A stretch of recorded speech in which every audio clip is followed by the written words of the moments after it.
Hey guys, I hope that I'm live right now. If you guys are able to listen to me properly as well as there is no issues with the audio or the video, please do let me know.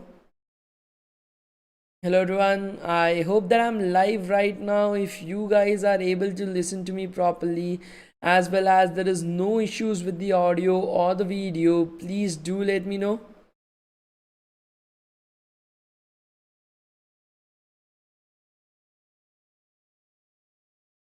Hello everyone, hello.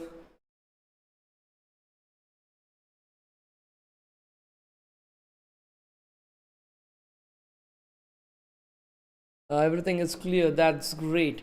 So we'll wait for 2 to 3 more minutes so that everyone is able to join us, and then we'll start with our today's class. Up till then, if anybody has any questions related to the program, do let me know. I will help them out. I need to switch on the fan, so I will be back in a minute. Give me a second, guys.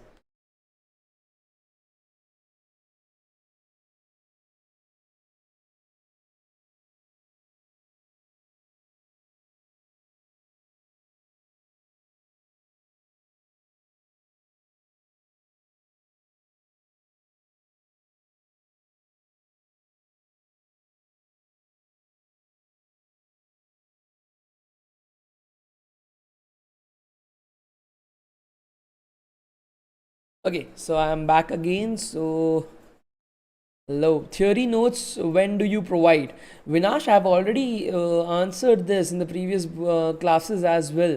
The theory notes are provided once the theory portion of the entire bootcamp is over. Then we provide it. Okay.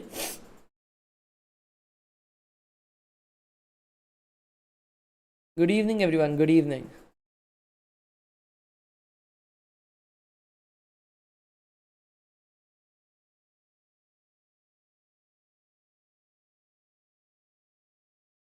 Like I said, the PDF that I'm currently using, that will be provided once the entire like theory portion of the bootcamp is over, that is before the project is starting. One more thing, we will be extending the bootcamp by one more day. So instead of having the bootcamp for 7 days, we will be having the bootcamp for 8 days. Okay.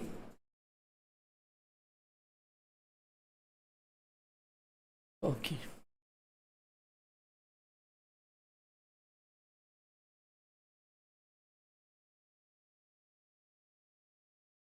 The attendance link always works. There's never a time when the attendance link is not working, Suraj. You have made a spelling mistake. There's no other reason to the same. You don't have to download any kind of software for the projects. Okay.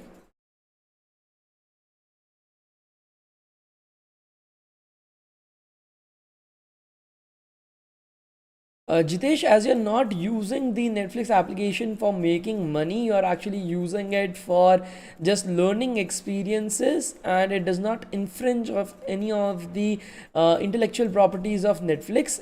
You can surely put it on live as well. Okay, and Netflix does not care about a puny website that is live.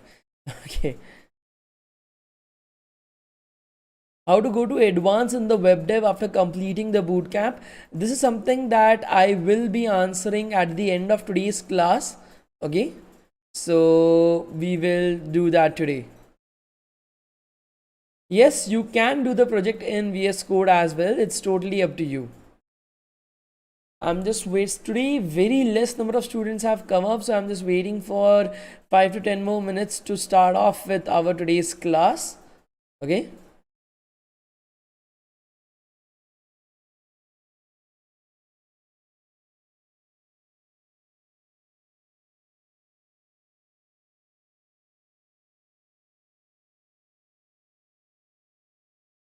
No issues, Pardha. But please, in the future, make sure that you are completing the final registration as well. Okay.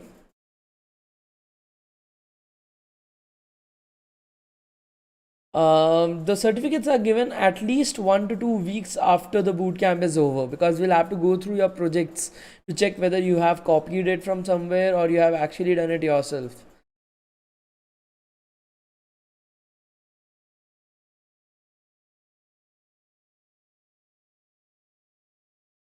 No issues, Yogesh. You can register for the upcoming upcoming bootcamp from our website itself. That will be from 12th of this month. In this particular bootcamp, we are not going to use any library of JavaScript. We are going to just use plain old JavaScript for some interactiveness in the website. That's it. In the future, yes, we'll be having some introductory bootcamps in React.js, Node.js, and other things as well. But they will be in like introductory itself. Learn is always better than mean. Devesh, there is no last day of Python registration as the bootcamp is starting from 12th. I would suggest that you are doing the registrations by tonight. Okay.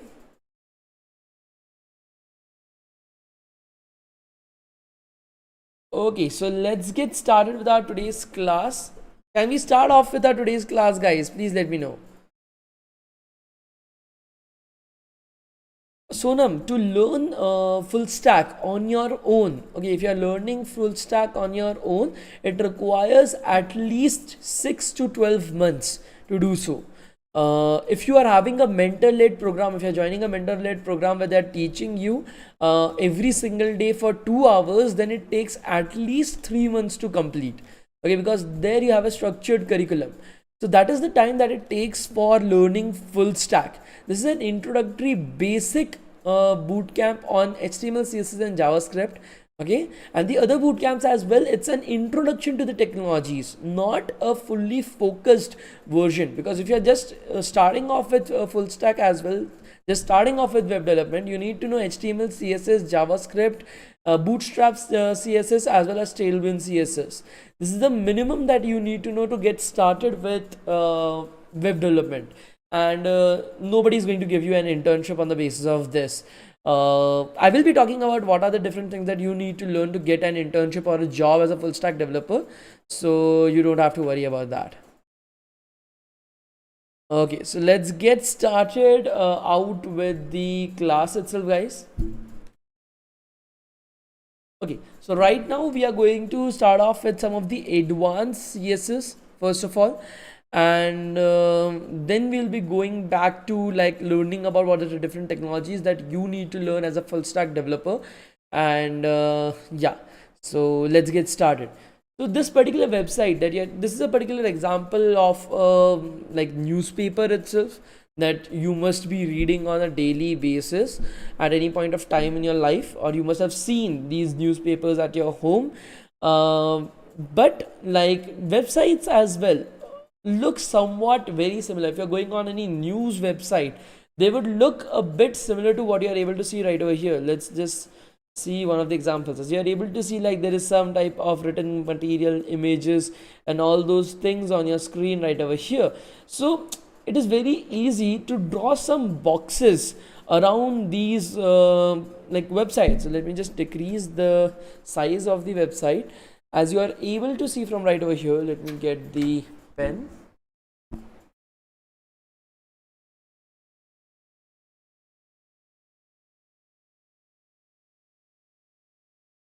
Okay, so here I'm getting a pen from right over here, increasing the thickness a lot, changing the color to, let's say, something bright.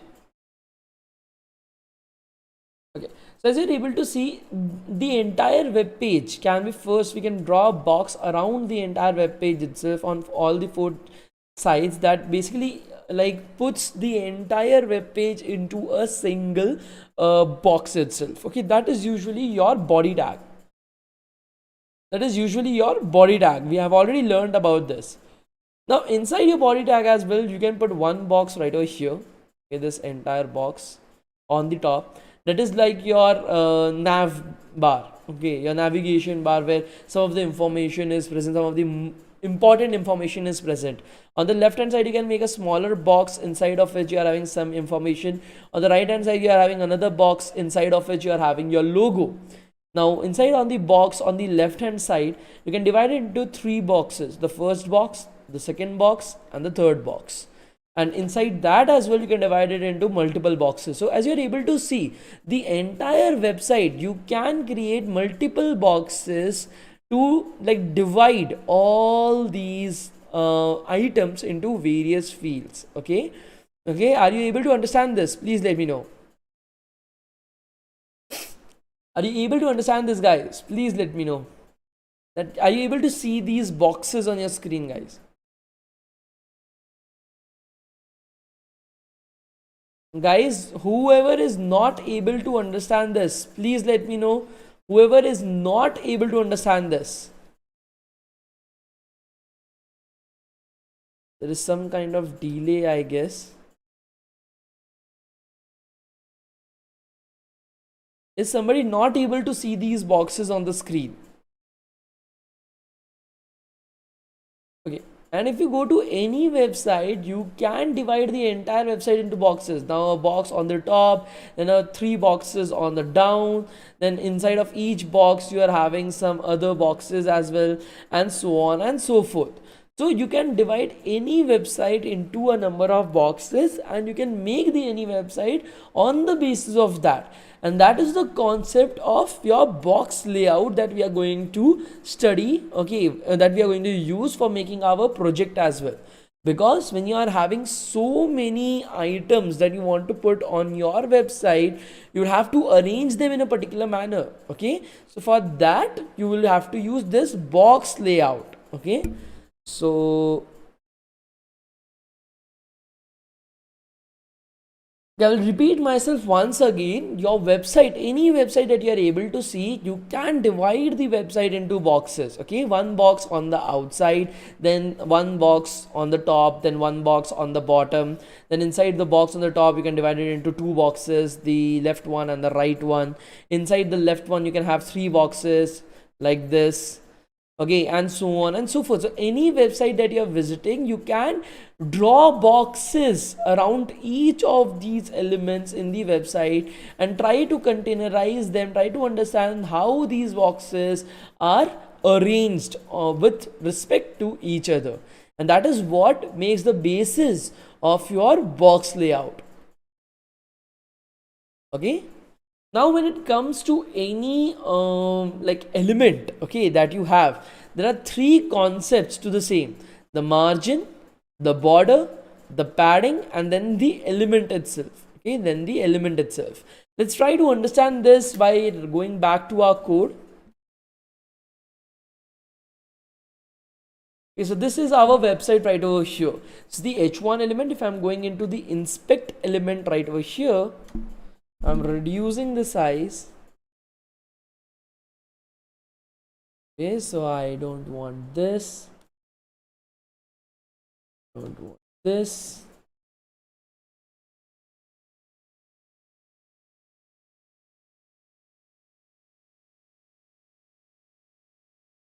So are you able to see my screen right now, guys? Please let me know.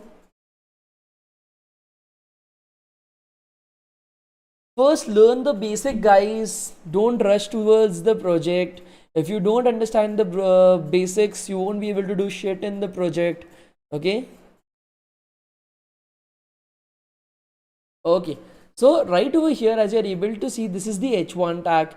The h1 tag itself is now highlighted in the blue color. Okay, the h1 tag itself is now highlighted in the blue color. The padding, as you are able to see, there is no padding across the entire h1 element, so it's not highlighting anything.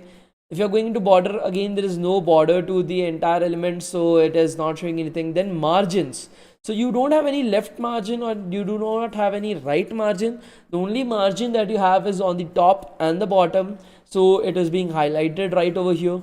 So if you want, you can put in some border on the top, let's say 10 px pixels. Okay, let me just go back to my code. So this is the code. I'm going into the css file. So the css file hasn't been created, so we'll have to create the css file, style.css. Inside the style.css, we are, first of all, we need to link it. So inside the head, we are going to link our css file.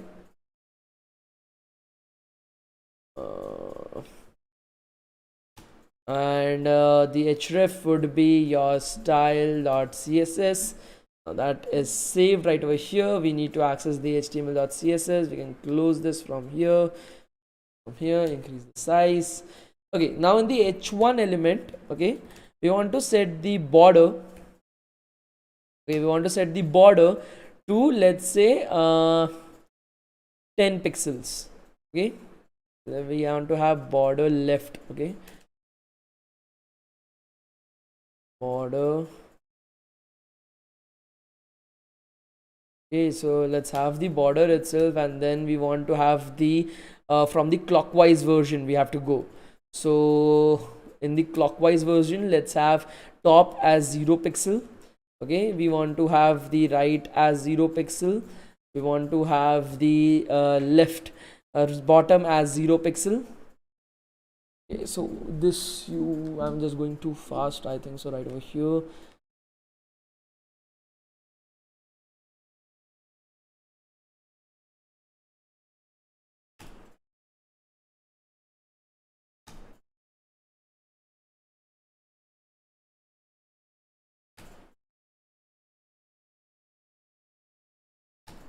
okay, fuck, there's no border here, that's why it's not working.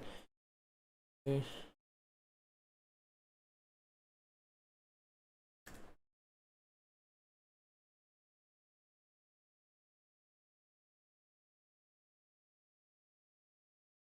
Add tool selector expected.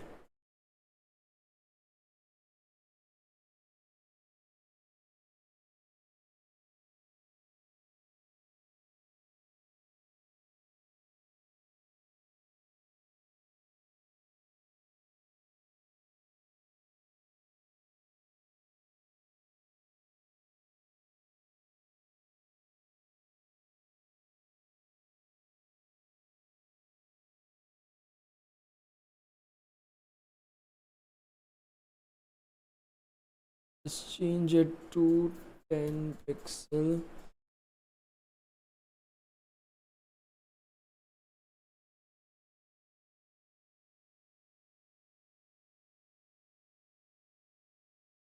Okay, so as you are able to see right over here, I have set the border to black color so that you are able to see the border as well. Okay,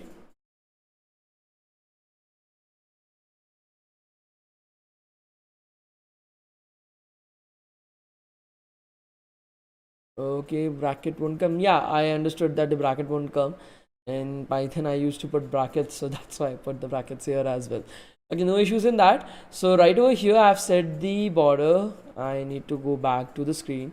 You're able to see the border is like 10 everywhere. Okay, now still the highlighted portion for the h1 is still inside the border itself. If I put padding right over here, if I change the padding from here, okay, don't worry about the code, we will be revisiting the code itself, don't worry about the same. Okay, as you're able to see, the padding also gets increased. Now you are able to see the highlighted padding. Okay, you are able to see the highlighted padding. The inside remains the same, just the padding increases. Okay, similarly, the for when you are going further with the margin, it decreases the size. Okay, let's try to understand this in a new code itself. I need to remove everything from here. Let's remove everything from here. We'll just have 3 div tags. Okay, we'll have just 3 div tags on our screen. Div tag 1, div tag 2, and div tag 3. And now we'll have the names for the div tag. Okay, so class, let's have id itself. So id is equals to let's have first. Okay, so we are having just 3 empty div tags right over here, guys, nothing else. Okay, second, and then id as third.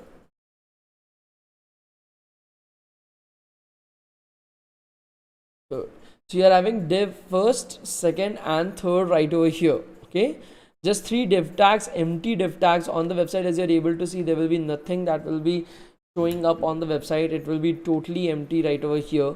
What we are going to do is we are going to into our style.css.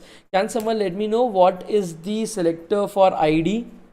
Can someone let me know what is the selector for id? Please let me know. Can someone let me know what is the selector for ID, guys? Hello everyone, can someone let me know what is the selector for ID? You're live. The huge lag in the current system. I cannot change the. Okay, no issues. Okay, so somebody has written hash. That's absolutely clever. So hash first. Okay, we are going to assign a height and the width to the same. So let's have the width set up as 100 pixels. Okay, similarly we'll have the height as 100 pixels again, and the color, background color, as let's say blue. Okay, we'll replicate this for the other two as well, that is second and third. We'll change the name and the color so that they are all distinguishable with the naked eye. Okay, so let's change this to SECOND, second, SEC. Okay, we'll change the color to red. Similarly for the third, we'll change the color to green. Okay, we'll save it from right over here, go back to our website, reload the page. As you are able to see, we are having 3 boxes. Okay, we are having 3 boxes, each of them having 100 by 100 size. Okay, now what we are going to do is we are going to go into inspect.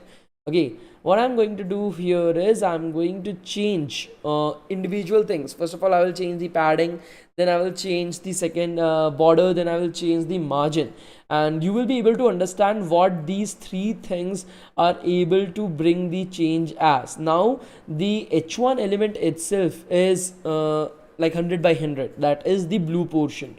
Now if I'm changing the padding right over here, if I'm changing the padding to like 10, let's say 50 on the top, as you're able to see, the h1 element still remains 100 by 100. As the padding is increased, the element, okay, the element itself goes beyond. Okay, just try to understand this. You're having a house, your h1 element, let's try to understand it in a simpler way.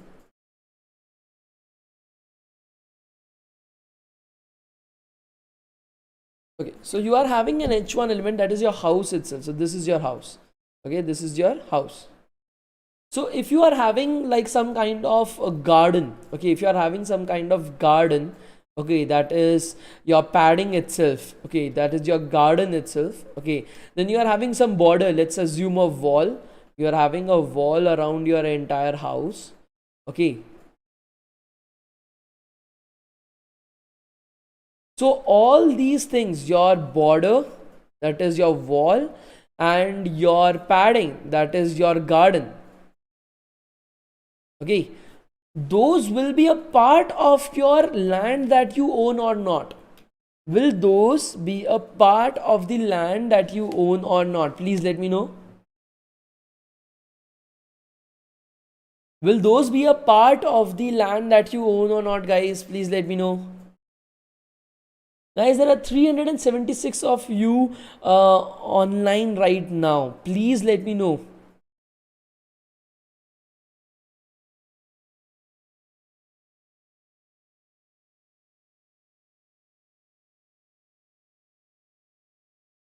Amazing. So that will be a part of the land that you own. Okay. Whereas if there is another house, let's assume there is another house right over here, and there's a road that goes on in between the two houses. There's a road that goes on in between the two houses. Think of it as the margin. Is that margin something that you will be owning? Is that margin itself something that you will be owning right over here? No. Margin, that is the road, you will not be owning. That is not something, neither your neighbor nor you can own the margin. Only the wall, that is the border, as well as the padding is something that you own. So as I'm changing the, so I changed the padding by 50 on the top, I changed the padding by 30 on the left, I changed the padding by let's say 5 on the right. So as you're able to see that the changing the padding increases the size of the h1 element as well. Similarly, if I'm changing the border, let's put a border around each one of them. Okay, let's put a border. Let's have the border as, let's say, 10 pixel solid black.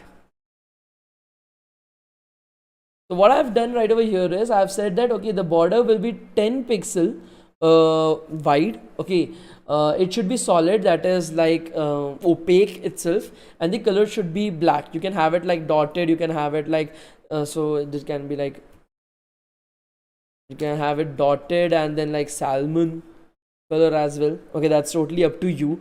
So right now I've taken up 10 pixels dotted salmon right over here as for the background of the first element. If I'm reloading the page, okay, I should have it as black itself. I'm not able to see it. Let's just as solid black. S. So I'm having the something that I will able to see. Okay, so this is the current like element that we are having. It's a normal element, as you are able to see from right over here. Okay, you are having your border as 10 all around. And so for example, if I'm increasing the border, let's say they're increasing the border to 50 from the top, you're able to see that it still occupies the h1. So if I'm having the border as blue, okay, reloading the page, you are able to see that it is still taking in all my data. Okay, the border still is inside your territory itself.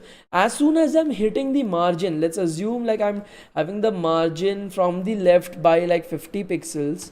Okay, you are able to see that the it does not affect the h1 element. It does not affect the h1 element. It just moved, it gave it a margin from the left. It didn't increase the size of the h1 element, it just gave it some space on the left. It's still of the same size. It didn't change the size of the element itself, it just gave it some space. And that is the concept of margin, border and padding, guys. That's the concept of margin, padding and border. You would sometimes want to have a border around, for example, framing a particular object. Okay, you want to have some padding inside so that it does not is not exactly on the edge of that element itself. Okay, you might sometime want to have some space between two elements. So all that's different things. So if you want space between two elements, then that is margin. If you want space in between the element itself, inside the element from the borders, then you will want to have padding. If you want to have some kind of border around the element, then you use border for the same. Okay, are you guys able to understand this concept, guys? Please let me know. Are you able to understand this concept, guys? Please let me know.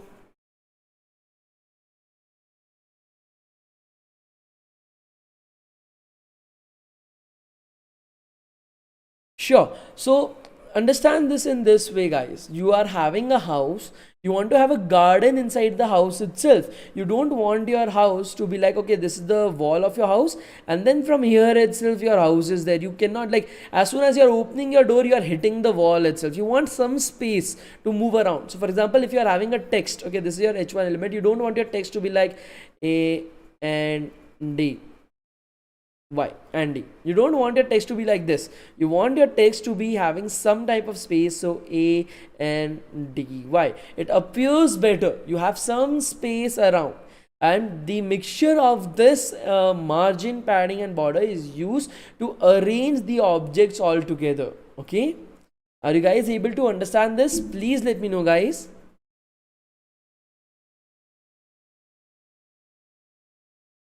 Sure. So if you're changing the padding right over here, let's put the padding as 50. We're able to see it has increased. If I'm putting the border from the right as 400, it is increasing the size of the element.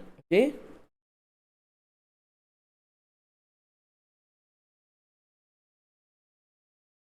Okay. So let's move on to the next thing, guys. So for example, if I'm changing everything from right over here to h1 tags, let me just see.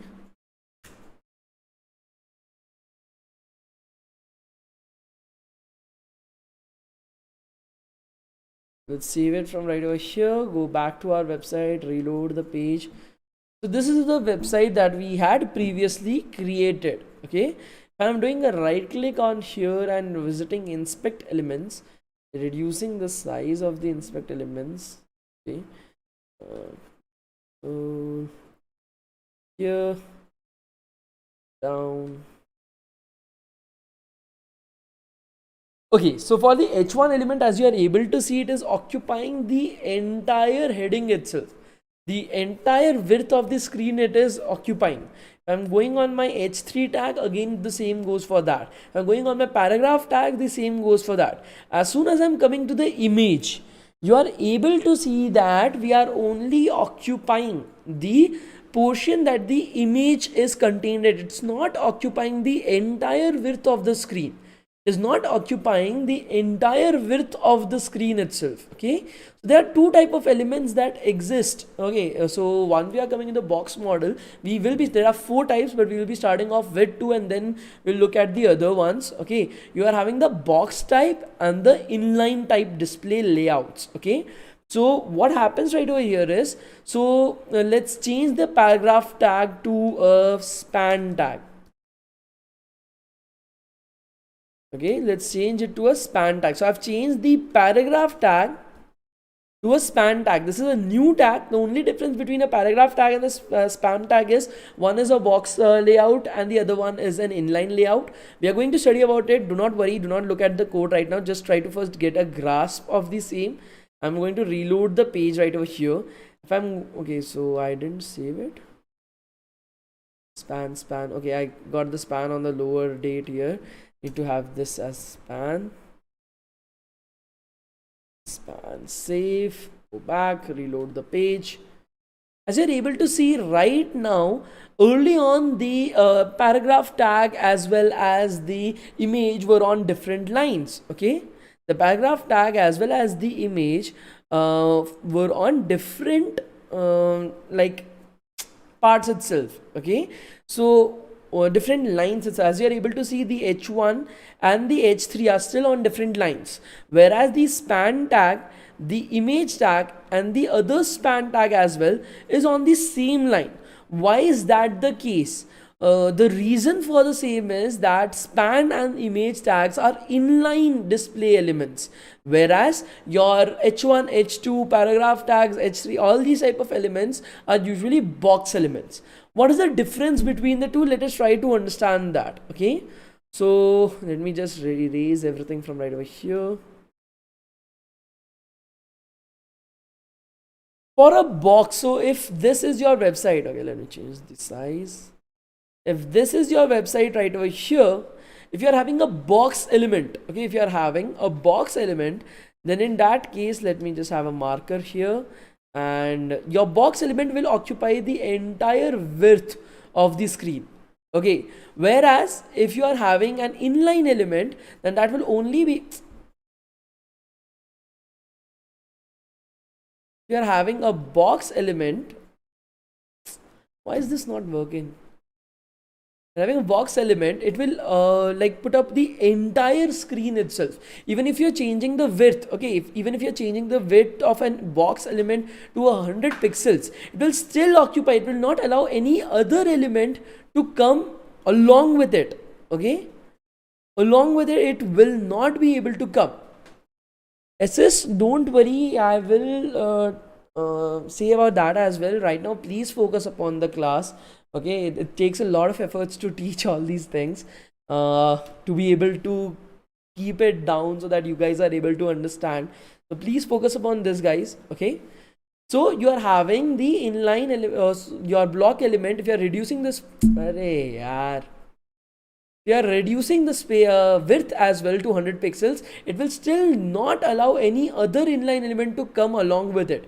It will ask the other inline element to go and find its own line right over here, and we don't want that. For that, we are having the inline elements, okay, the box elements and the inline elements. Now the inline elements help you put multiple items in the same line. Okay, it helps you put the multiple items in the same line, but there is one demerit of the inline elements. You cannot change the width or the size of the elements. you cannot change the width of the size of the elements. Okay, so please remember this, guys. You cannot change the width or the size of the elements. The difference between padding and border, Sahil have already explained. It's the same difference between your garden and your wall.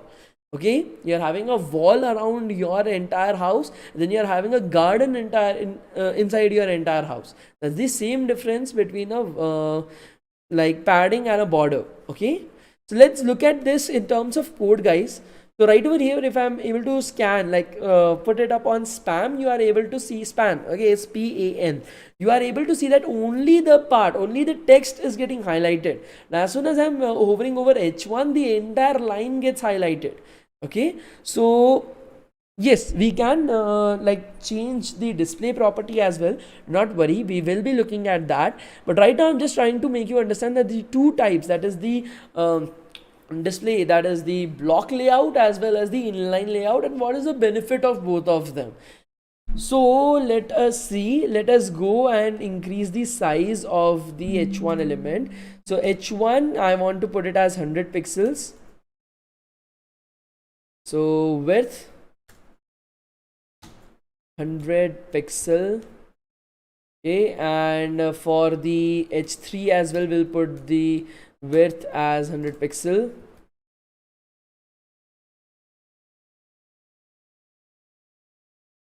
Okay, and for the span, okay, let's first of all deal with H1 and H3, then we'll go at your span. So if I'm reloading the page, even though right now I've changed the size to just 100 pixels, okay, I have changed the size to 100 pixels, as you're still able to see, the H3 and the H1 are still on two different lines. Okay, H3 and the H1 are on two different lines, even though now the width is just 100 pixels.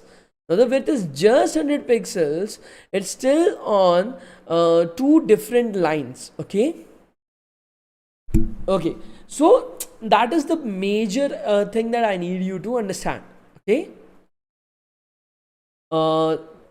so with with block elements, you cannot like help them take the put two inline block elements on the same line.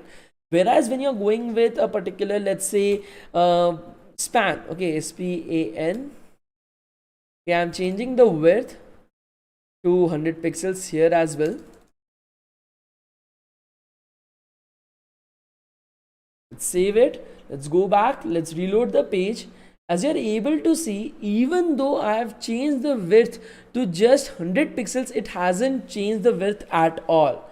See, this is also a span element. Okay, the width is not 100 pixels. As you're able to see, the span element right over here, the width is not 100 pixels because you cannot change the width of an inline element. Okay, please remember that. But what you can do is you can convert a span into a box. So span is a inline element. You can convert it into a box element. So what you want to do is display.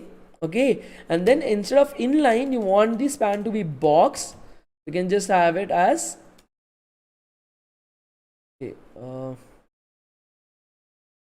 second display and block. Sorry, so we want to have the display as block. So as soon as I'm selecting this, saving it right over here, going back to my website, reloading the page, you are able to see that now both the span elements are occupying the entire width of the screen, and now yes, they are having a width of 100 pixels itself. Similarly, I can go back to my H1 element and convert the display property to inline. Okay, I can convert the display property to inline for the H1 element, and that will make that particular H1 element occupy only that much space, just like an inline element itself. Okay, are you guys able to understand? Please let me know. Are you guys able to understand this? Please let me know. Yes, I will be explaining the third type, that is the inline block. I will be explaining that. So sometimes you want an inline element. Sometimes you want an inline element, but you want to change its width as well. Both the things, you want the best of both the things. You want an inline element and also you want to change the width of that element.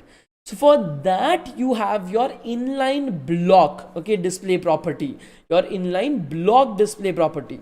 So let's change it to the defaults value itself.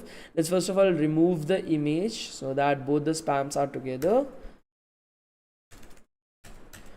Let's save it. Inside of CSS we will remove the same for h1 and h3, and instead of having the display, so first of all let's check what happens when the display is nothing.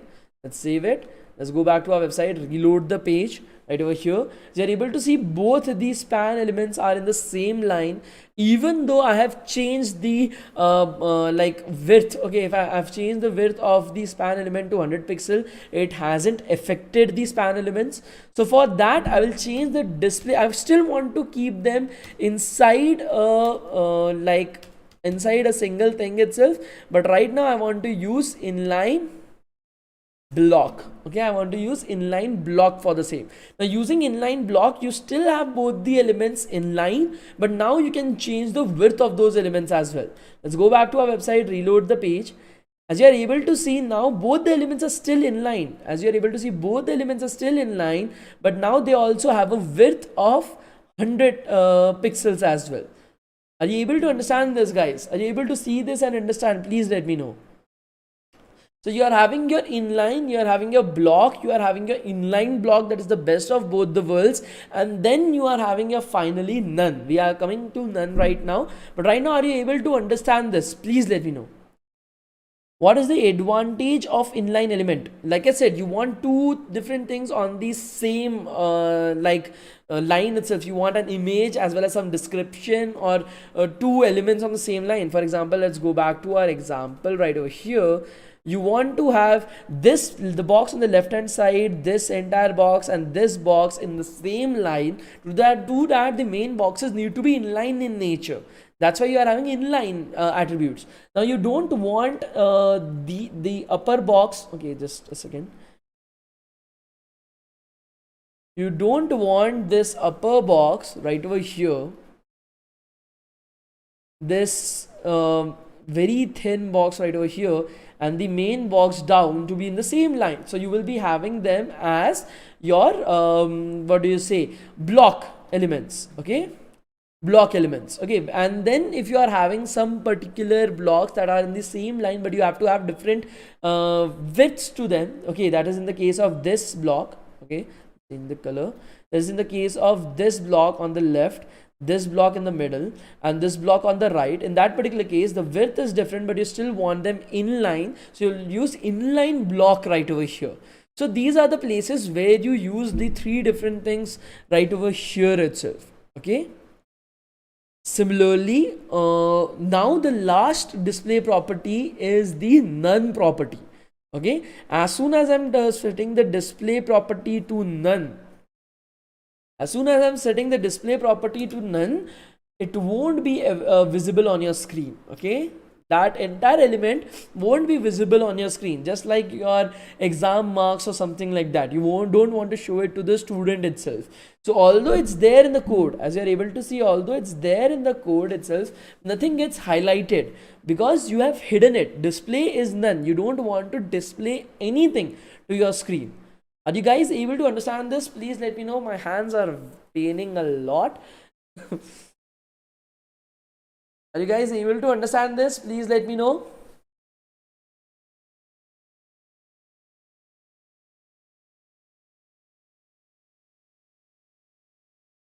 I know this is a lot, guys, to like understand, but still, it's very essential for the project itself.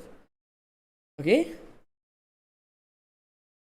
No, it won't take any space as it's none. Okay, as the display property is none, it won't take any space as well.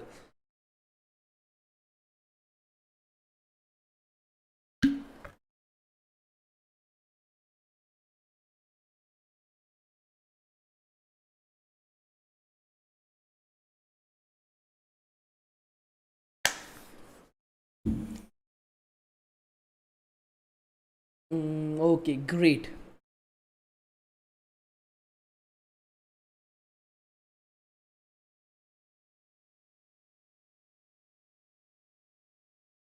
Okay, so Okay, now what I'm going to do is, there are a lot of questions throughout the bootcamp that were asking me about, like, okay, how to become a full stack developer and all those kind of stuff. So I will be answering that. What are the different things that you need to learn?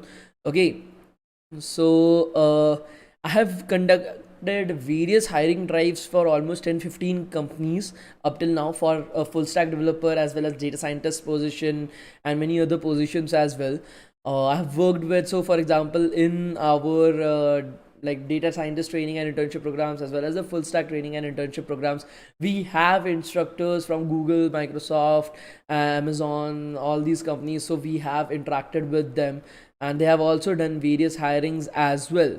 So all these different things, like what are the different things that I look forward in a candidate when I'm going to hire for a full stack position? Because right now, just learning the MERN stack, okay, just learning the MERN stack itself, that is MongoDB, React.js, Node.js, it's not enough to get you a placement or to get you an internship, because that is something that everybody knows as of this particular portion. Like, I assume that you should be knowing HTML, CSS, and JavaScript when you are in your 10th standard, because right now it is in the curriculum. Like when I was in my 10th standard in CSC, sorry, in like CBSE, I had all these topics inside my curriculum itself.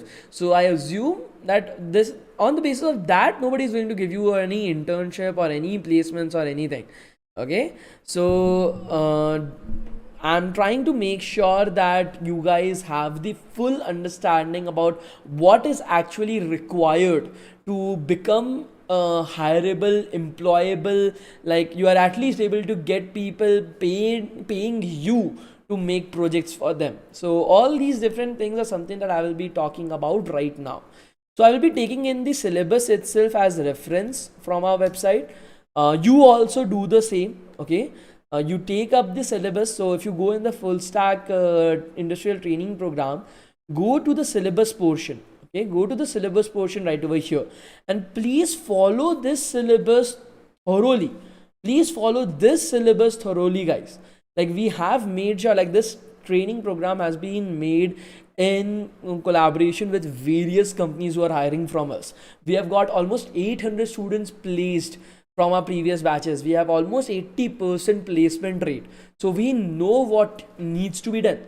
So if you are doing it on your own, or if you are planning to join the training and internship program, in any case, follow this exact syllabus. You will get the placement. You don't have to worry about the same. Okay. Yes, I am from India. I live in Bangalore right now. So don't worry about that. Okay. So first of all, if you are planning to, so you need to get your priorities straightened up. Okay. Do you want to work for companies that are startups like Cred? Then you are having your other company, I'm not very Bharat Pay or something like that.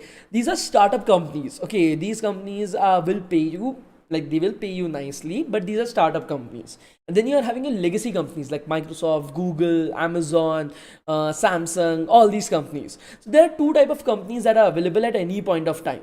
So if you're planning to go further with just the startup companies, then doing full stack is more than sufficient. You do the entire full stack that is put in up right over here, you will be able to get into these companies. But if you are planning to go for Google, or you're going for Microsoft, or you're going for these type of big companies at any point of time, okay, you should be learning either C++ or Java. Between these two, not Python, C++ or Java, then DSA, that is data structures and algorithms, and then competitive programming. These are the three things that you need to get your hands on, straighten up on these things. C++ or Java, not any other language, guys. Then your DSA, that is data structures and algorithms, and then at the end you want to do CP, that is competitive programming. Okay. Then next, what you want to do is, after that, if you're planning for Google, Microsoft, then you want to do the entire full stack. Okay, full stack is common in between both of them. The only thing is, if you want to go for startups, that's required. That's the only thing that they see for. If you're going for big companies, then you have to do DSA, CP, and all those kind of stuff. Okay. Yeah, you should be very comfortable in English. all the interviews that these companies, whether it be the startups or the big companies, will be conducted in English itself. Now it has been cases where, so for example, right now we got at least like 7 or 8 students placed in Google, and in each of those two there were 4 rounds that they told me of in interviews, 4 interview rounds. 3 of them were from international interviewers. So 3 of the interviewers, one were, so I talked to one of the girls. She said that the interviewer who interviewed her in her second round was from China. The third interviewer was from Germany, and the fourth one was from USA. So only the first interviewer, okay, only the first interviewer was Indian. So you have to be very good in your English spoken skills, okay. Similarly for Amazon, although the interviewers will be Indians, but yes, all of them will be asking you questions in English, and they will be expecting answers in English as well. Okay, what is CP? CP is competitive programming. Okay, so you can you have to do competitive programming as well. Okay, let's move on to the topics. So first of all, DSA, of course. Start off with my personal favorite, if you are asking me, is C++. I've done the entire DSA in C++. I support C++ from my wholeheartedly when compared to Java. If you have previously learned Java, only in that particular case continue with Java. Otherwise, just start with C++. Okay, because if you're going with some legacy companies, they will be having C#, and it's very easy to learn C# when you already know C++. Okay, you have to start off with introduction to programming, then mathematics, bit manipulation, recursion, arrays, searching, sorting, and I have already listed it out right over here. All these topics need to be completed, guys. Without this, without data structures and algorithms, you cannot aim for big companies. Okay, you can only aim for the startups itself. Okay, if you guys have any questions, please let me know in the live chat so that I'm able to handle that. Okay. Okay. Then you have to start off with the fundamentals in web development. So web protocols like HTTP, HTTPS, okay, that's the basic information. Then HTML, CSS, Git, GitHub, and version control, responsive design with CSS, grid and box layouts. Right now I've only like given you an entry level information on box layouts. You have to go a big in depth for the both the grid layout as well as the box layout. Then my personal favorite is Tailwind CSS. Bootstrap CSS is important because in sometimes you will be asked questions about Bootstrap. You should have a basic knowledge about Bootstrap, but Bootstrap is pathetic to use. You will never be using it for faster, like you have to make mock projects first of all before going on to the final project. For those mock projects itself, that is just an example project, you will mostly be using Tailwind CSS. It's much faster and much easier to use, and it gives you a much more flexibility to create a very beautiful looking mock-up website when compared to Bootstrap. So Tailwind CSS and Bootstrap CSS, you have to do both. Focus upon Tailwind CSS more, and then JavaScript, ES6, and some of the advanced concepts in that. This is the basics that you have to learn. Okay, then you will have to go further with the tech stack. So I've already laid out right over here. Then front-end development with React.js. Okay, then you have to start off with front-end development in React.js. So right over here, you first have to start off with React, okay, component lifecycle models, React functional components, Webpack, using third-party components, styling React, routing in React, React hooks. So routing, hooks, as well as Redux is something that is very important. Most people just do React and move on from there. If you're not completing routing, hooks, and Redux, you shouldn't have started out with React. These are the only 3 things that make React what it is today. Okay, so start off with this. Okay, let's move on to the next particular portion. When you're having a backend development, so this was your front-end development, what you are able to see on your websites. When you're having your backend development itself, you have to go further with Node.js, microservices with Node.js and Express. So this is how you are able to create microservice architecture, not going with the monolithic architecture itself, because nobody in the industry uses the monolithic architecture. So these are the things, like if you're doing it on your own, you won't have that mentor support that is able to guide you that, okay, monolithic architecture is something that has died almost 15 years ago. Nobody in the industry is going to use it. Nobody requires it. And you will still be continuing with monolithic. You have to shift to microservice architecture. If you are going with learning on your own, please focus upon learning microservice architecture with Node.js and Express. Okay. Then integrating MongoDB is the database architecture that uses no SQL. Usually you must have heard about SQL or MySQL, but right now nobody uses that. You will be using NoSQL or MongoDB. Validation and error handling, then building RESTful APIs, then authentication and security. So these are the things that you need to know about the backend development itself.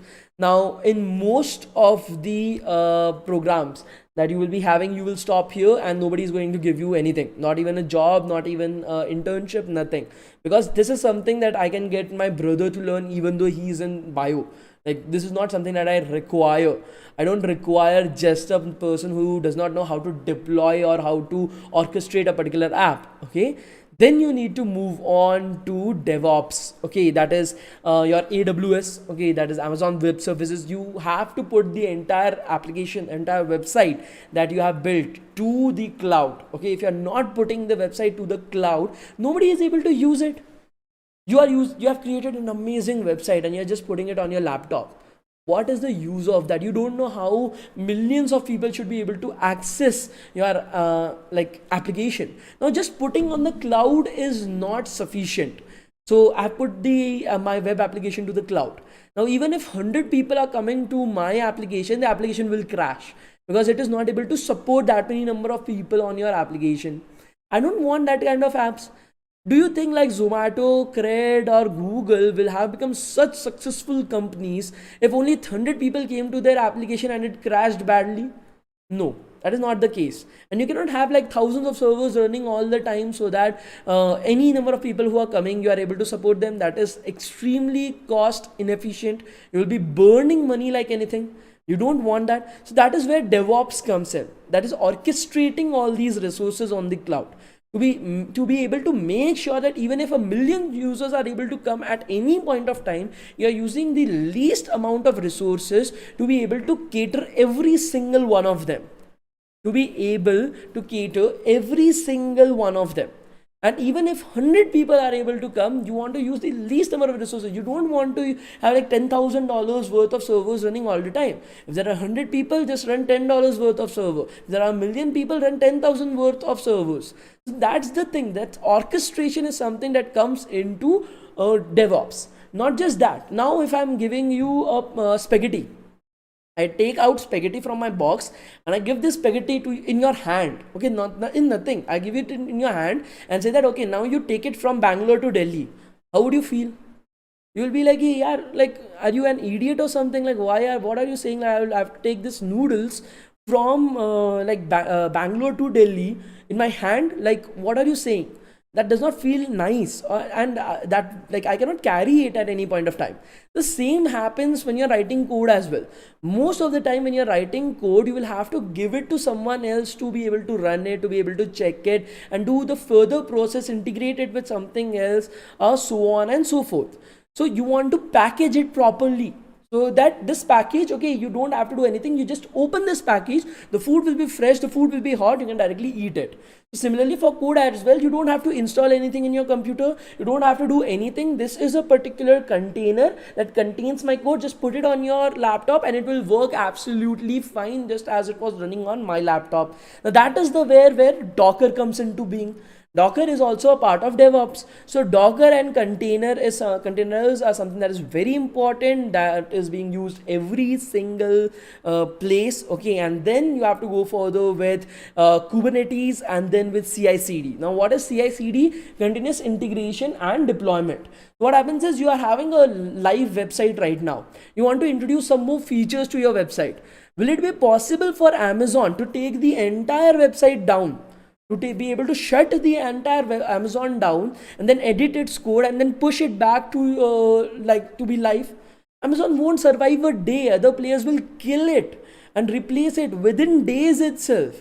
This is not possible. So for that, every company maintains different pieces of code, the same code itself, the same website, the same code. One would be in the development stage where new features are being added, the same code will be in the testing phase where all the new developments are being tested out, and then you will be having your production phase that you are able to see. So every update that comes are in these three ways itself. Now you need to maintain all these codes because all these codes are linked to each other.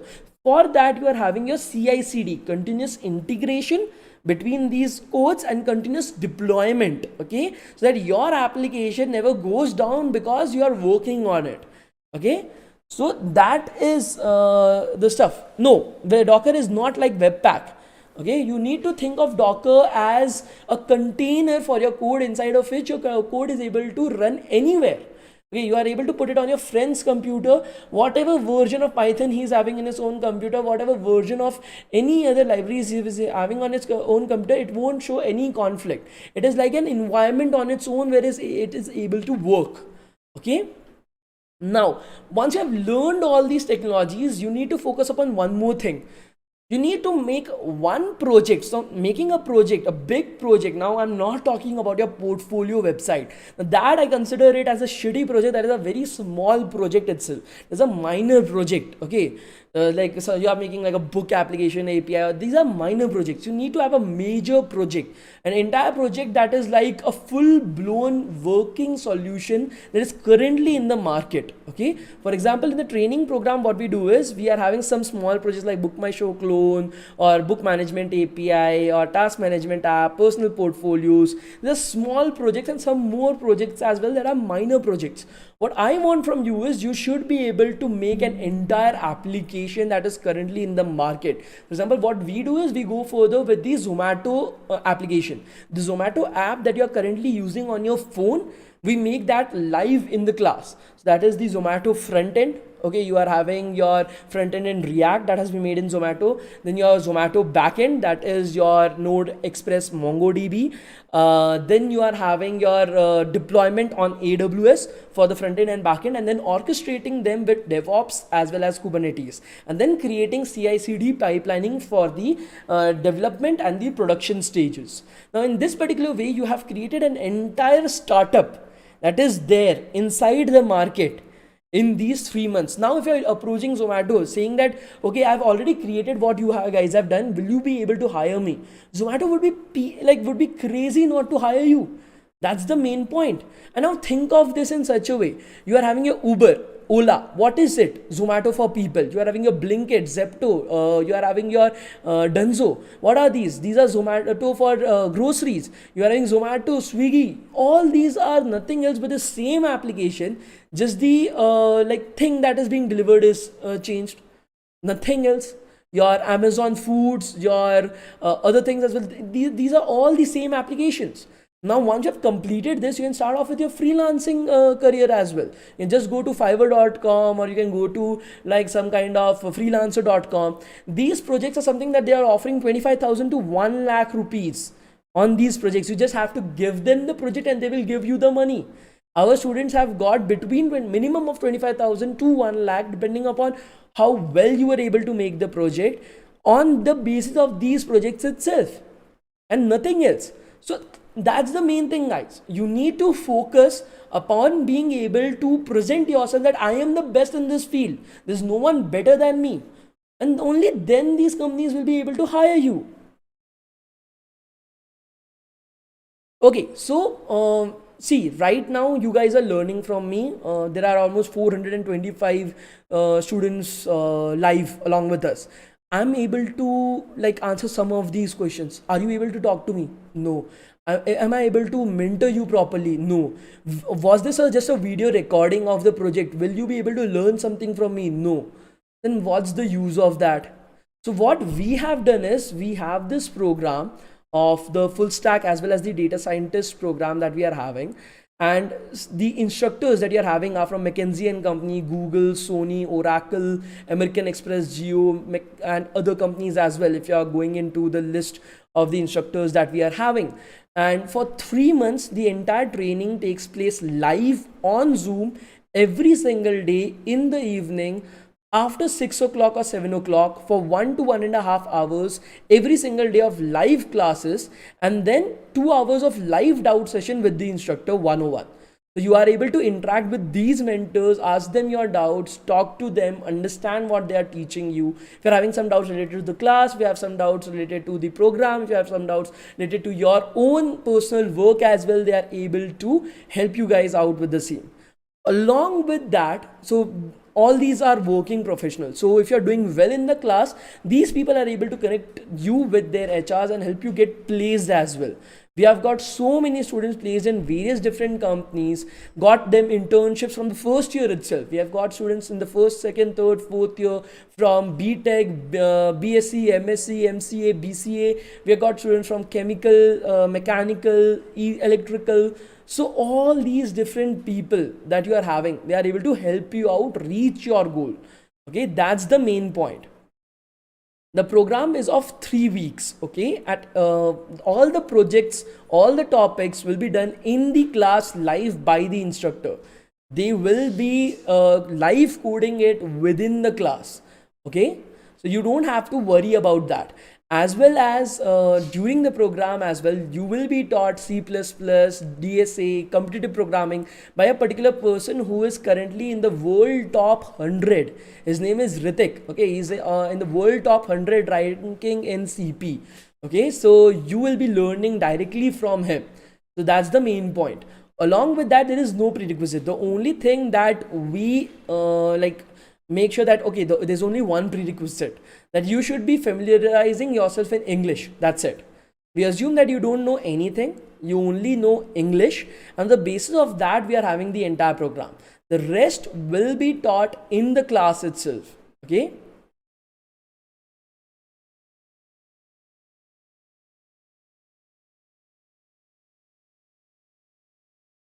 So that's the entire program. You can go through the entire website, look at the same, understand what are the different offerings right over here, what are the different things that you are going to learn. The batch is going to start from the 15th of March itself. Okay, so for those who are interested in enrolling themselves, can definitely enroll. 3 months, the program is of 3 months, not 3 weeks. Okay, the program is of 3 months. Okay, and we do it at cost. As we are a non-profit organization, we only charge what these instructors are charging us. So that boils down to 5,600 plus 18% GST. That's the only price that we are having, and the entire thing goes to the instructors, because nobody is going to come from Google every single day for 4 hours and teach you for free. So we have to pay them, and we are not Ambani's, so we cannot afford that. So we just bring them, we train them, we provide them the projects and everything, and they teach you guys live on Zoom on daily basis. Okay. Okay, yes, EMI options are available. Like, it charges you like 150 rupees or something more, and that's it, like, for the entire program. And you can make the payment on a monthly basis as well. You don't have to worry about that. The pre-registration fees is just 1,000. You can make the payment later on as well. You don't have to make the payment at once as well. So you don't have to worry about it. Okay.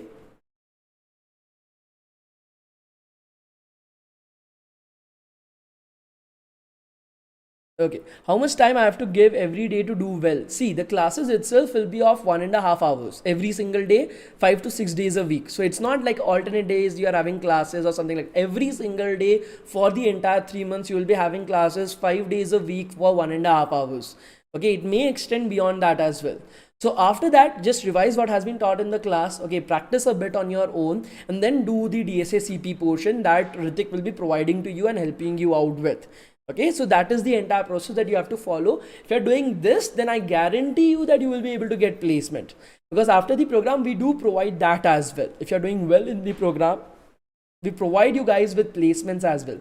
As you are able to see from right over here, these are our graduates that have been placed in Microsoft, Google, Amazon, Samsung. So all these people did well in the program. We connected them to the companies. They got placed through that. They got internships with the companies from the first year as well.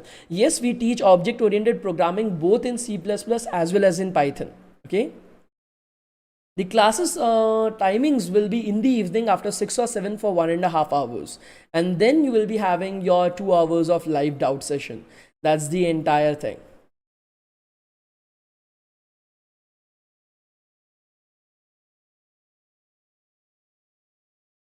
3 months. The entire program that is full stack is of 3 months, guys. Okay. Okay. So I think so that should be it. As far as the attendance link goes, in today's attendance form, I've put up a question at the very bottom of the page. Okay. If you are really interested in, okay, you don't have to worry if you are in your second year, if you are in your first year, if you are in your third year. Okay, you can get into the program. If you are in your first, second and third year, we help you get 2 months internships, 3 months internships, 6 months internships based on your what your college is currently accepting. And if you are doing well in those paid internships at companies like Oracle, Microsoft, Google, then they select you for full-time employment as well. If you are in your third and fourth year, then we directly, these companies offer you 6 months internship and then placements. Okay. See, if you're just learning front end, nobody is going to give you an internship or a placement as well. Nobody cares. Right now, the only thing that is required by these companies are full stack developers that are able to handle everything. Okay. So right over here, I put up a question. Are you interested in our training and internship program? For those students who are interested in the same, just apply yes. Someone from DevTown will be able to reach out to you and help you with your doubts, your questions and everything, that you feel that you have been given the proper guidance as well. So don't worry about the same. Okay, the enrollment cost is just 1000 rupees. If you want to get enrolled, you have to pay just 1000 rupees for the same, and the rest you can pay along with the program itself. Okay, the total cost is 5600 700 plus 18% GST. The GST is the tax that the government takes. Okay, and the program is going to start from the 15th of March. It will be of 3 months long. Okay. See, there will be no future batches after this. Okay, we only have batches when we have good instructors. If we have good quality instructors that are able to train our students and are able to provide placements as well, then and only then we start off with the program. And don't like delay this. Okay, if you are delaying it, you will never, like, it's always a particular case where I've seen with students, they are delaying it and then they totally forget about it. They never join the program, and then at the end they join no company or like TCS or something like that. Okay. Okay, so for those who are interested in the program, just put yes. Those who are not, just put no. No worries in that. Just use the program syllabus, follow it thoroughly. Okay, learn it on your own, and that would be the same. Yes, we have diploma students as well who have joined us. Don't worry about the same as well. Okay. Yes, second year students can also attend the program. Do not worry about the same. Okay, so I will show you the attendance link right now. So this is the attendance link, guys. You can take a screenshot for the same and fill it up properly. Okay. If you have any questions in the future, like, I will circulate a WhatsApp number as well. You can talk to me and I will help you out with the same. Okay. Okay, just let me know how many of you are actually interested in the same, because we only have like 30 or 40 seats that are available right now in the program. So if there are more number of students, then I will have to create a new batch. Yes, you can join the first year as well, Devish. No worries in that. Can you let me know, like, you can just write yes, I am interested or something like that in the live chat, so that I'm able to count, so that I'm able to understand that okay, these many number of students are there, so I would have to create a new batch, or can I continue with the same batch as well? Yes, if you are in machine learning, AI, data science, you should be going further with C++ as well as Python. Okay. Okay, so there are 1, 2, 3, 4, 5, 6, 7, 8. Guys, if you are interested, please just write right over there so that I'm able to count through them. 9, 10, 11, 12, 13, 14, 15, 16, 17, 18, 19, 20, 21, 22, 23, 24, 25. Because if it's exceeding beyond like, how is yours better than other courses and internship program who promise the same at around the similar plans? Sohan, we have an amazing like this available. If you are able to find me a single program that is able to offer you everything that we are, or even a little bit less than that as well, for even around the same price, I will give it to you for free. I won't even charge you a buck. I will give it to you for free for the entire batch. Not just for you. I will give it to you and your friends for free for the entire batch. Because this same program is being offered by Scalar Academy at 2.5 lakh rupees. And the same thing, and just imagine, like, I'm doing it at cost. I'm giving the fees to the instructors that are from big companies who are going to teach you live. That's the only thing I'm doing. That's the amount of margin those guys have. And there the classes are on an alternate day basis. Some of those are recordings. The instructors are not from big companies. You are able to interact with those instructors only twice a month. So that's the thing. Like, yes, if you are able to find a program, I will give it to you for free. You don't have to worry. Okay. Okay, so there are more than, yes, if you are a 2020 pass out as well, you can join. Do not worry about that. No, we don't teach Java, we teach C++, but as both the languages are very similar, if you already know Java, then it would be good enough for you. Okay. The batch begins after 15. So on 15th of March, the batch will be beginning. Okay. Don't worry, like I said, you don't have to pay it right now. As I've already said, the only enrollment fees is 1000 rupees. The next you can pay as the program is continuing for the 3 months. You can make the payment in 3 months as well. You don't have to pay it at once, because we also understand like no student is going to have like 7000 rupees in his pocket, man. Like, I'm not like that inconsiderate. I've made sure that anyone from any background is able to enroll in the program. That's why, like, I could have easily charged 25,000 for the same, man. Like, that's like of no like thought process as well. Nobody is offering what I'm doing right now. So I could have charged a lot more than what I'm currently offering. But why I'm not doing that is due to just one reason. Because I don't want to earn. Like, I'm doing my job, I'm earning a lot. I don't want money. What I want is what I was missing in college. When I was in college, this was not available. It took me 3 years to just prepare for being a full stack developer. And in that as well, after giving like almost 6-7 hours daily learning on my own, when I went into the company, I was not able to do shit. Like, those people told me that you are lacking this, you are lacking that. So I realized one thing, like, somebody needs to provide this to the students.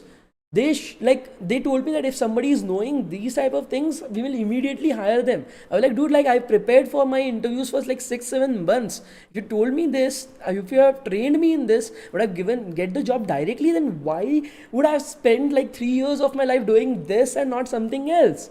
So that's the main thing. Okay. Yes, of course, freshers can also join. Do not worry about that. Yes, we have made sure that the Zomato clone that you will be making, we have made sure that you will be getting certificates on each of those topics, as well as an internship certificate, a letter of recommendation, and a project completion certificate that you have completed the Zomato clone, okay, with us. Uh, like I said, you don't have to make the payment at once, okay, and there are no prerequisites. We assume that you don't know anything and we start off from there itself, okay, so you don't have to worry about that. We will be having C++, DSA and CP, not Java. C++, DSA and CP. Yes, we are going to include Java if you want. Like, if you are like, okay, I want Java or something like that, we have a particular course from Cisco that is being developed in Java that we can provide it to you, so you don't have to worry about that. Competitive programming is all about practice, guys.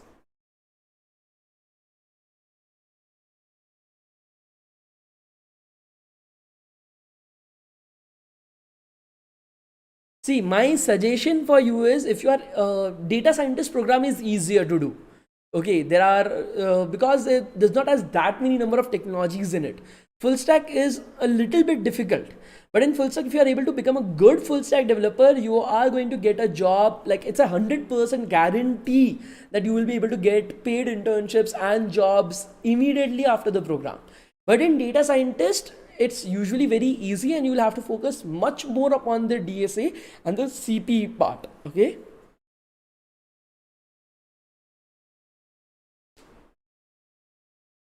Sure, you can join the ongoing program as well, but like from 15th it's going to start fresh. You can join that.